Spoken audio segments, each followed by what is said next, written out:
All right, welcome back, everybody. We're going to talk to Dr. Mike Brennan, who's the National Hurricane Center Director, and good to have you, sir. You know, we just got the latest update from you, jumping up to a Category 3.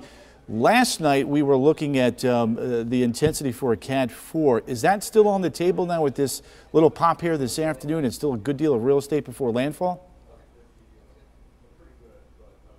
Yeah, that's certainly still very much in play, but as you know, Tony, there's not a huge difference between a strong Category 2 and just getting over a Category 3 and then just getting over the line to Category 4. The main message with Helene is that the impacts are happening, they're coming. You've got a powerful hurricane that's strengthening and speeding up as it moves towards the Florida Big Bend coastline. So it's going to be a really dangerous situation that's going to play out over the next 12 to 24 hours, not just for Florida, but well up inland into much of the southeastern United States. And that's a great segue to my next question is storm surge. You know, I was looking at some of the data last night, whether it be Idalia, Michael, and this is going to be right up there. I mean, it could be the top one if we get to this 15 to 20 feet. I believe Michael was 15.5 feet. Correct me if I'm wrong. Yeah, and part of that is just the sheer size of Helene. Bigger storms move more water around. The tropical storm force winds extend out more than 300 miles from the center. So they're already starting to pile that water up along the Florida West Coast. If we get up to that high-end Cat 3, Cat 4 range, we could get up to that near 20 feet of inundation somewhere in this area here in the Big Bend coastline. That's really not a survivable situation because it's not just that 20 feet of surge, it's the dangerous, destructive wave action on top of that, especially where the eye wall comes ashore and you get those very strong winds. So hopefully folks in these areas have left. You please do want to get out if you still have time, though. We spent a lot of time on the worst areas, but there's a very large population in the Tampa Bay area. Yep. And if this does get a little bit stronger as it's going by a little bit later on the night, Tampa is a very large population. The high end, I think the last I saw was 6, 7, maybe up to 8 feet. That's kind of a dramatic impact there.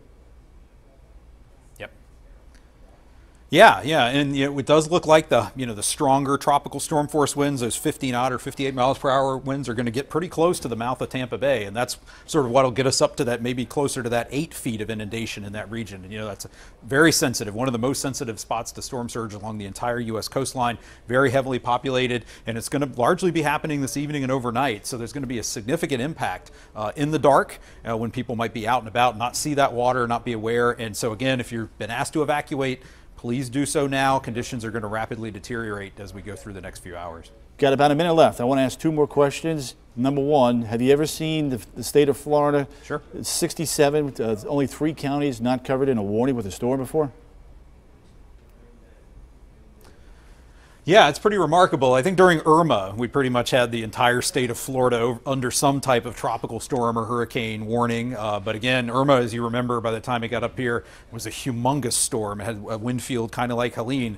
And so again, it happens. You've also got the entire state of Georgia and South Carolina under some type of tropical storm or hurricane watch or warning this afternoon and into tonight. So this map shows you just the scale of the impacts of that system on the wind side.